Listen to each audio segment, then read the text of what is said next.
Hi folks, welcome back to The Addicted Bookworm, and yes, it is still Saturday. It's still Saturday. Alrighty, so happy Saturday everybody. Yeah, I had double check.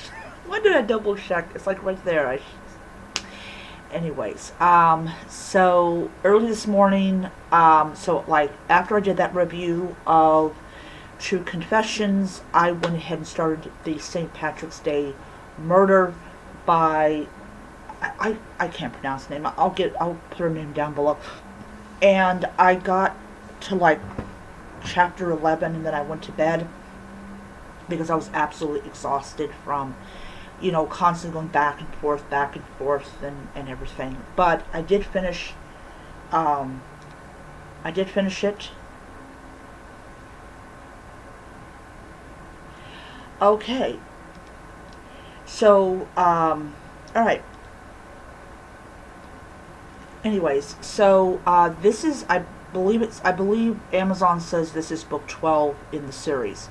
So, this is about a guy called Odan who has this really, popular watering hole, and he's found dead in the lake. He's been beheaded, and the reasoning that he doesn't have a head is tied to a very old Irish tradition dating back to, I believe it was the Middle Ages, or might be older than that, where a warrior would sever his enemy's head and he would basically keep the skull as a souvenir. It was also believed that the warrior would gain some of the deceased's wisdom, and it's a very gruesome tradition. There's actually photos of artifacts that were discovered, which included a lot of severed heads. So there was actually a cult. It was actually a cult of, I believe it's called the Cult of the Severed Head. Might be wrong about that, but I'm definitely right about it being something that was done a long time ago. And there's some rumors that during the Civil War this was actually done as well. And then of course in the book is also added that the brains was used to mix with lime. Very sick thing, but if it's true, it's true. So anyways, Odan is found dead without his head, and of course everybody's kind of like, why in the world would somebody take off someone's head, especially someone as popular as Old Dan? However, there was a guy that said that he cheated him out of a $5,000 lottery ticket. Another one said that Odan had basically deprived him of money for some work that he did for Odan. Then we have the arrival of Odan's brother named Dalen. And we also have Todd, who is, I believe Todd is Lucy's older son. He's all grown up, because last time I read this series, he was still a kid, but now apparently he's an adult, and he's not just an adult, but he's also married, and his wife is due to have their first child.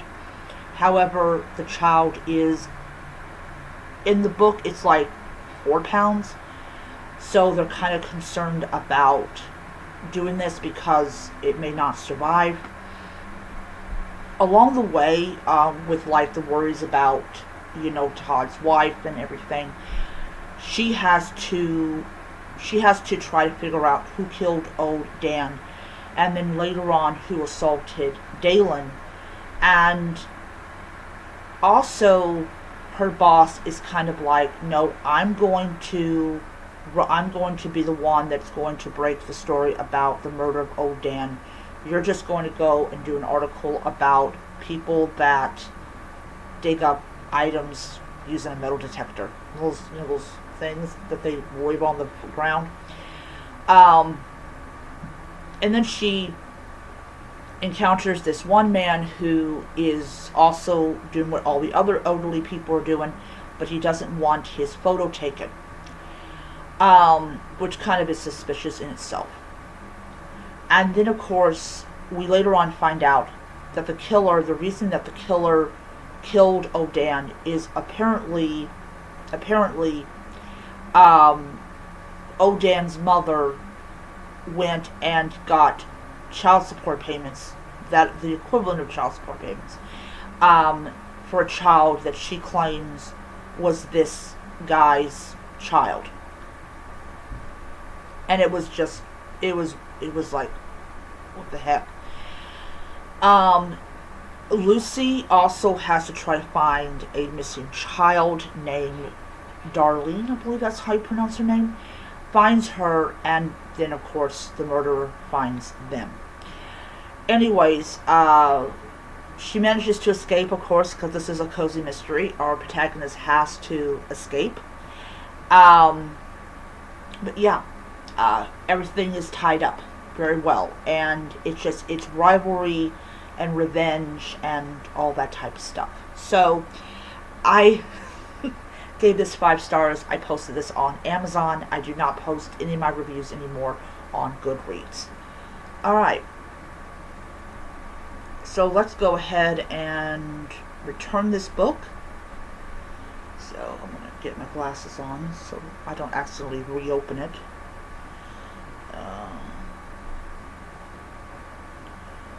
Turn to Kindle Unlimited. Alright, so now I'm back to just one book. So my goal is to read at least 4 St. Patrick's Day themed murder mysteries. So all on Kindle Unlimited because I'm not going to spend money. So we have Addison Moore's St. Patrick's Day Murder. This is 3 books. So we're going to read it for free. And okay, it's doing its thing.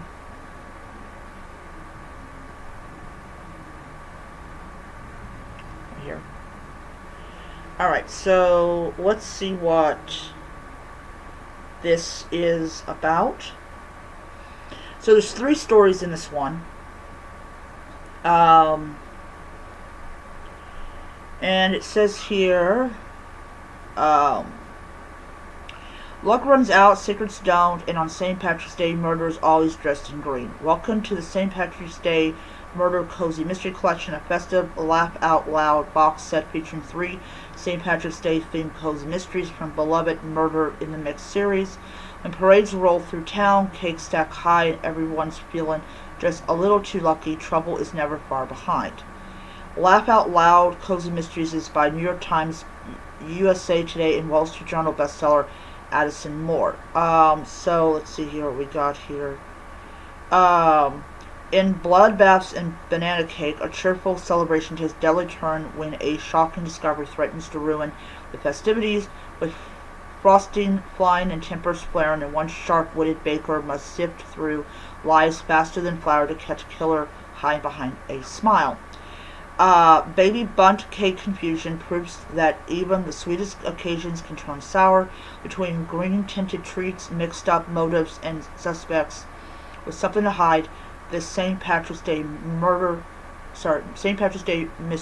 stirs up chaos with a generous helping of humor. And then then comes Birthday Cake, where candles are lit, wishes are made, and someone winds up dead before dessert is served. With tensions rising and luck nowhere to be found, it is up to one determined sleuth to uncover the truth before the killer slips away. Packed with cozy charm, irresistible baked goods, clever twists, and plenty of Irish-themed mayhem, this collection is perfect for readers who love their mysteries, lighthearted, fast-paced, and deliciously deadly. Right. And this is... Isn't that beautiful? I love that. Alright, anyways, so that is the next book I'm reading. That is going to take me 14 hours to read, so I am not going to try to get it read in one setting. That would be insanity, and I am not into insanity. So this is my second one. The first one that has 3 stories in it. And then I already have 2 more picked out. So I'm taking my time with this, and everything. Absolutely, absolutely digging it. So yeah, we'll see what happens. We'll see what happens. I most likely will only read the first two chapters of the first book because I do want to finish, finish this book and everything. So yeah, and then oh yeah, once I finish this book, I will show you the next book that I will be reading. So so yeah, alrighty. So I will see you. Oh, one more thing before I said that. I should have said that. I will be absolutely honest. Having only one book that you're focused on is so much better because I don't feel like the anxiety to actually get this done in a day. So I'm very happy about that. I'm very happy about that. But I personally don't care what day I get this read. The other ones are not a collection, so I will probably get these books read by St. Patrick's Day. So see you guys around.